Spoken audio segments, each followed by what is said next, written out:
আসসালামু আলাইকুম। পূর্ণতা ব্লগে সবাইকে স্বাগতম। শীতের বিকালে চায়ের সাথে যদি এমন করে সিঙ্গারা হয় তাহলে কিন্তু চার আড্ডাটা জমে যায়, তাই না?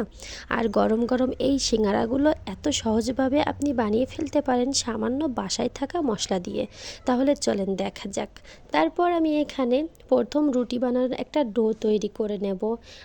আটা, এর মধ্যে সামান্য লবণ, গরম পানি, যেভাবে রুটি বানাই ঠিক সেভাবে করে আমি একটা ডো তৈরি করে নেব। তারপর এখানে আমি 4-5টা লিচি কেটে নেব। এই লিচিগুলো কেটে আমি রুটির মতো করে একটা বলে নেব।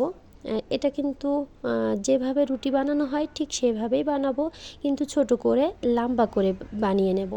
এই যে লম্বা করে বানানো হয়ে গেছে, এখন কিন্তু আমি এই মাঝখান থেকে কেটে ফেলে দেব। আমি কিন্তু 2টা করে বানিয়ে ফেলবো, একটা রুটিতে আমি 2টা সিঙ্গারা হয়ে যাবে। আর এই যে অনেকগুলো হয়ে গেছে, এবার আমি সিঙ্গারার এই শেপটা দিয়ে দেখাচ্ছি।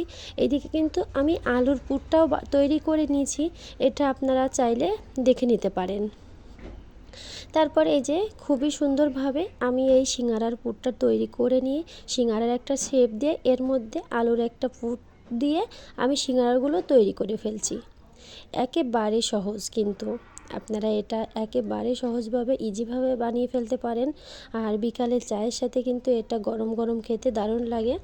এভাবে করে আমি সবগুলো বানিয়ে ফেলবো।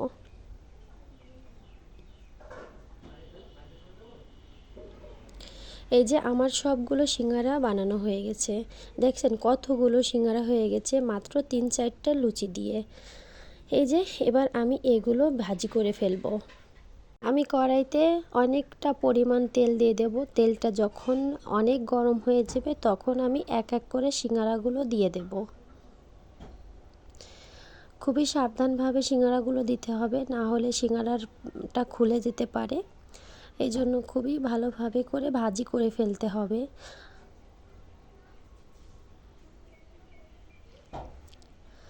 এই যে আমার কিন্তু ভাজা হয়ে গেছে, আমি উঠিয়ে নিচ্ছি। আমি আবারও সিঙ্গারাগুলো দিয়ে দেব।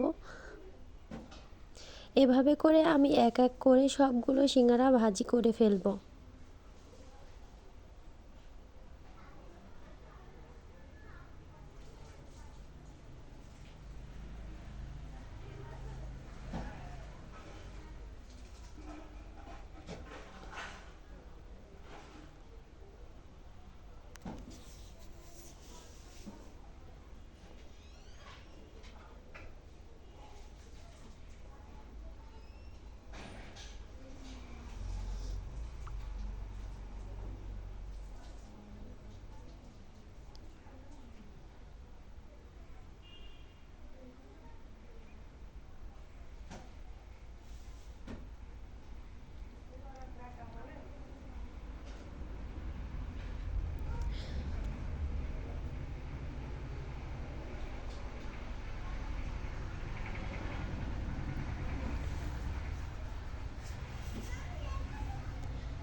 আমার আবারও ভাজা হয়ে গেছে, আমি উঠিয়ে নিচ্ছি। এভাবে করে কিন্তু আপনারা চাইলে বিকালের নাস্তা হিসেবে বা সকালের নাস্তা হিসেবেও তৈরি করতে পারেন। বাচ্চারা বায়না করলে সব সময় বাইরে থেকে না কিনে বাসায় তৈরি করতে পারেন। আমার কিন্তু সবগুলো হয়ে গেছে আর অনেকগুলো হয়েছে। এটা কিন্তু গরম গরম খেতে দারুণ লাগে। ভিডিওটি ভালো লাগলে লাইক, কমেন্ট, শেয়ার করবেন। সবাই ভালো থাকবেন। আসসালামু আলাইকুম।